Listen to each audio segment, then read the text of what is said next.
Olá pessoal, na aula de hoje vamos estudar um dos serviços que a camada de enlace de dados oferece, que é a detecção e correção de erros. Para isso vamos fazer uma contextualização para em seguida falar de três métodos, que seria o bit de paridade, o checksum e o código de redução cíclica. Sabemos que os canais de comunicação eles possuem suas peculiaridades no que diz respeito, por exemplo, às taxas de erros, né? Então, no caso da fibra óptica, que é um canal com confiabilidade maior, ele possui baixa taxa de erro quando comparado, por exemplo, com um enlace sem fio, onde existe aí uma taxa de erro mais elevada. O que queremos concluir aqui é que, independente do canal de comunicação que é utilizado, esses erros ocorrem. E como a gente pode lidar com esses erros? Existem, então, duas estratégias básicas para lidar com isso, né? Que é a inclusão de informação redundante para detectar esse erro e a inclusão de informação redundante para corrigir esse erro. E cada estratégia é adequada para um determinado ambiente. Então, vamos ver se vocês entenderam a ideia por trás por meio dessa pergunta. No caso da fibra óptica, qual é mais vantajoso utilizar? Um código de correção de erro ou um código de detecção de erro?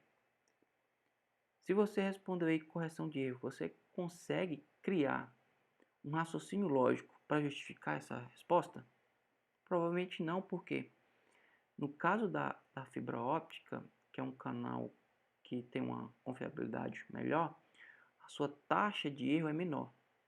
Então, é mais econômico detectar esse erro e em seguida pedir a retransmissão daquele bloco ou daquele quadro que veio com erro, né? Diferente, por exemplo, de um enlace sem fio, onde a taxa de erro é maior.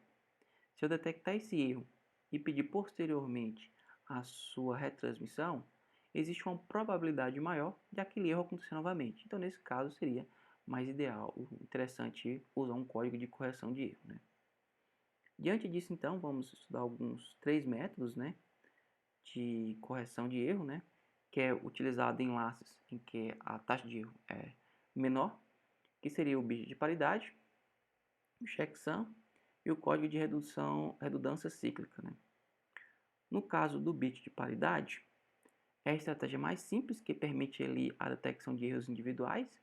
Com isso, ele consiste em acrescentar os dados em um único bit de paridade e a gente tem que escolher que esse bit de paridade ele seja par ou ímpar. No caso do bit de paridade par, que é o primeiro exemplo ali, é só contar quantos bits 1 há. Nesse caso, há 4 bits 1. Então, para manter a paridade par, eu adicionaria ali no final o bit 0. Se eu quisesse manter a paridade ímpar, eu adicionaria no final o bit 1. Vamos ver um exemplo para entender melhor essa parte. Vamos levar em consideração que o transmissor ele quer encaminhar ali aquela sequência de bits e ele vai levar em consideração o método de bit de paridade par. Então ele conta ali quantos bits há, nesse caso há 4 bits, e ele adiciona então no final ali o bit 0 para identificar, para manter a paridade par. O receptor, ao receber essa mensagem, ele faz essa verificação, né, se a paridade está correta, e caso sim, significa que não houve nenhum erro, né? Então a mensagem é caminhada ali para o receptor. Mas vamos levar em consideração agora um exemplo em que há um erro, né? Vamos levar em consideração essa mesma sequência de bits e considerando que o transmissor ele vai levar em consideração a paridade par. Então ele adiciona ali o bit 0 no final, só que no meio do caminho o bit 0, por exemplo, ali, o penúltimo bit 0 é invertido de 1 para 0. Então quando chega no receptor ele faz essa verificação, né, e vai notar que a paridade não é igual. Com isso então há um erro e o receptor pode, por exemplo, pedir a retransmissão daquele quadro. E existe algum cenário que talvez dê um falso positivo nesse método? Provavelmente sim, que é quando há, por exemplo, duas alterações de bit, né?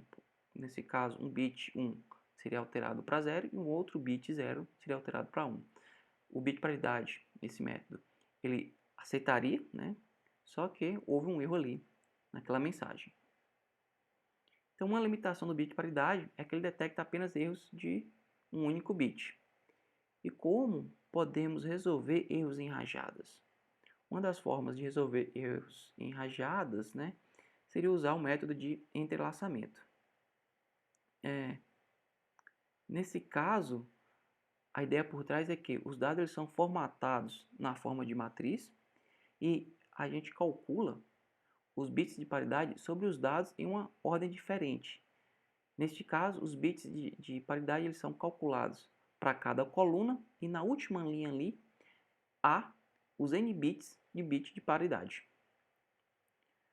Vamos levar em consideração esse exemplo aqui, onde o transmissor ele quer transmitir essa sequência de bit. Como o método de entrelaçamento ele tem um cálculo diferente, que seria calcular cada coluna, primeiro então ele olha a primeira coluna e verifica a quantidade de bit que há ali.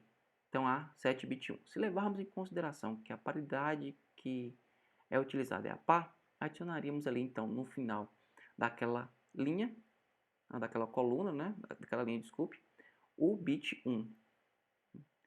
Na segunda coluna, verificaremos quantos bits 1 tem, nesse caso é 6. Para manter a paridade par, adicionaríamos o bit 0.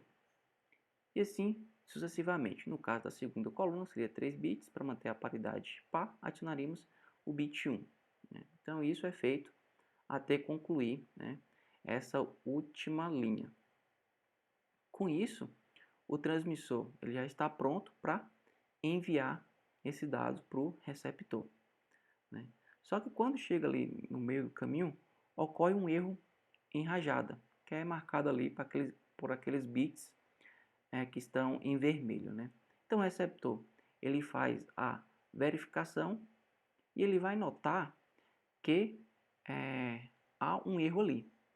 Com isso, além de identificar a quantidade de bits errados, eu consigo também, que nesse caso aqui seria 4, eu consigo identificar também os bits que foram alterados. Eu consigo então só corrigir eles, na verdade. Um outro método de detecção de erro é o checksum. O termo checksum é usado para indicar um grupo de bits de verificação associados ali a uma mensagem. Então, um grupo de bits de paridade é um exemplo de checksum, que foi o caso que vimos ali no exemplo anterior. O checksum é adicionado no final da mensagem como um complemento da função de soma. Com isso, os erros eles podem ser detectados somando a palavra inteira daquele código recebido e, se o resultado for 0, nenhum erro, quer dizer que não ocorreu nenhum erro, né? Um exemplo de onde é usado o checksum seria no protocolo IP com a soma de verificação no checksum de 16 bits. Vamos ver um exemplo aqui para facilitar o entendimento do checksum. Vamos levar em consideração que a mensagem a ser transmitida, né, é aquela sequência de bits, né, e aqui tem os passos, né, para fazer esse cálculo. A primeira coisa que deve ser feita é dividir a mensagem em K segmentos de N bits. Nesse caso aqui, diferente lá do P, que é 16 bits, vamos levar em consideração que aqui vamos dividir esse segmento em 8 bits. Após isso, somamos os 8 bits, né, que seriam esses segmentos, né, e após somar esses 8 bits, fazemos então o complemento dessa soma. E após fazer o complemento dessa soma do checksum, a gente faz então a codificação, né, que seria a mensagem que será enviada para o receptor. Então o receptor, ao receber essa mensagem, ele faz praticamente os mesmos passos, né? Nesse caso, ele divide a mensagem em K segmentos de N bits, nesse caso seria 8, né? Em seguida, ele faz a soma e, por último, o complemento. Se esse complemento deu 0, significa que não houve nenhum erro, e aí conseguimos decodificar essa mensagem. Então, a mensagem a ser entregue seria essa. Por último, há o código de redundância cíclica, né? Dentre as estratégias que estudamos, dentro dos métodos que estudamos aqui, essa é a estratégia mais robusta para detectar erros, e tal estratégia é o código de redução cíclica, também conhecido como CRC ou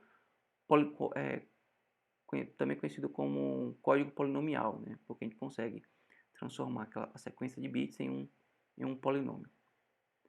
A ideia por trás desse CRC é que quando o CRC é empregado, o transmissor e o receptor ele deve primeiramente concordar com o polinômio gerador para fazer a sua divisão e gerar o CRC. Então, de antemão, tanto o transmissor quanto o receptor ele tem que ter um polinômio gerador definido. Tanto o bit de mais alta ordem quanto o bit de mais baixa ordem deve ser iguais a 1. E para calcular o CRC de um quadro com m bits, o quadro deve ter mais bits do que o polinômio gerador. Isto é, os bits de quadro têm que ser maior do que esse polinômio. Então, depois que é feito esse cálculo, a gente adiciona esse CRC no final do quadro e envia isso para o receptor. Quando obtiver o quadro, o receptor verifica, né, se o seu resto deu 0. Se isso aconteceu, significa que não há nenhum erro, né, na mensagem. Vamos levar em consideração esse exemplo aqui para entender melhor. Onde o dividendo ali seria a mensagem que o transmissor quer enviar e o divisor é o polinômio gerador, onde tanto o transmissor quanto o receptor tem que entrar em concordância com esse polinômio. Com isso, é só fazermos a divisão. Só que ao invés de usar a subtração, né, que é o comum usar na divisão, utilizamos aqui uma outra operação que é o XOR, que é o OU exclusivo. E lá no resto, a gente encontra o CRC e adicionamos isso na mensagem. Do lado receptor, fazemos o mesmo cálculo, né? Então o polinômio gerador é o mesmo. Fazemos a divisão, só que no lugar da subtração utilizamos o XOR. E se o resto for zero, significa que não houve nenhum erro ali. Para a gente relembrar o que foi visto nessa aula, para concluir, né, vamos relembrar aqui o que foi estudado. Estudamos então um dos serviços que a camada de enlace de dados oferece, que seria a detecção e correção de erro, né, porque os canais de comunicação eles não estão livres de erro. Com isso, vimos o bit de paridade, tanto par quanto ímpar, vimos que existe uma limitação e diante disso estudamos que o entrelaçamento ele consegue resolver, por exemplo, erros em rajada. Depois, estudamos o checksum, né? E, por último, vimos o código de redução cíclica, também conhecido como polinômio gerador, onde duas máquinas têm que concordar com esse polinômio e para tentar detectar o erro ali que pode ocorrer no meio de transmissão. Essa aula foi baseada no livro do Tenenbaum, né? E então nos vemos na próxima aula.